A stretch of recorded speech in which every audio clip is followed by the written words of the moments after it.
Throw cold water. ఈ ఇడియంని మనం ఎలాంటి సిచ్యువేషన్స్లో యూజ్ చేస్తామో చూద్దాం. ఫస్ట్ దీని మీనింగ్ ఏంటి అంటే, to discourage or damp and enthusiasm for an idea or plan.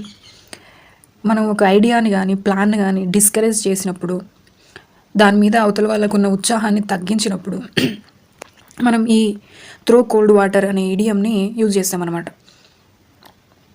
So ఇక్కడ మీరు ఈ ఇమేజెస్ చూడండి. సో ఈ ఇడియంని మనం ఎలా యూజ్ చేస్తామంటే, ఇక్కడ ఇద్దరు పీపుల్ ఉన్నారు కదా, వాళ్ళు ఏమనుకుంటున్నారు, let's start a new business, it will be amazing. So వాళ్ళు ఒక బిజినెస్ స్టార్ట్ చేయాలనుకుంటున్నారు, అది చాలా అమేజింగ్గా ఉంటుందని వాళ్ళ ప్లాన్. అయితే ఇక్కడ ఒక పర్సన్ వచ్చారు, సంథింగ్ ఆ బాయ్ వాళ్ళ అంకుల్ కావచ్చు ఆర్ ఫాదర్ కావచ్చు. ఆయన ఏమంటున్నాడు, that's two risky, it will never work. అది చాలా రిస్క్తో కూడుకున్నది, ఇది ఎప్పటికీ వర్క్ అవ్వదు అని చెప్పి వాళ్ళ ప్లాన్ని ఆయన వాళ్ళు నిరాశ కలిగే విధంగా డిస్కరేజ్ చేసిండు. అంటే త్రోయింగ్ కోల్డ్ వాటర్ అనమాట. సో దాని మీనింగ్ ఏంటి, ఒకరి ప్లాన్ని మనం డిస్కరేజ్ చేయడం, వాళ్ళకున్న ఉత్సాహాన్ని తగ్గించడం, అలాంటి సిచ్యువేషన్లో మనం త్రో కోల్డ్ వాటర్ అనే ఇడియంని యూజ్ చేస్తాం.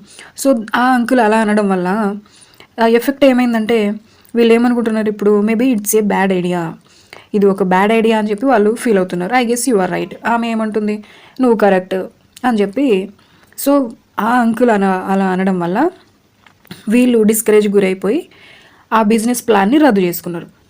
సో మనం ఎప్పుడైతే వేరే వాళ్ళ ప్లాన్ని లేదా ఐడియాని డిస్కరేజ్ చేసినప్పుడు, వారి యొక్క ఉత్సాహాన్ని, ఆ ప్లాన్ మీద ఉన్న ఉత్సాహాన్ని తగ్గించినప్పుడు, ఇలాంటి సిచ్యువేషన్స్లో త్రో కోల్డ్ వాటర్ అనే ఇడియంని మనం యూజ్ చేస్తాం.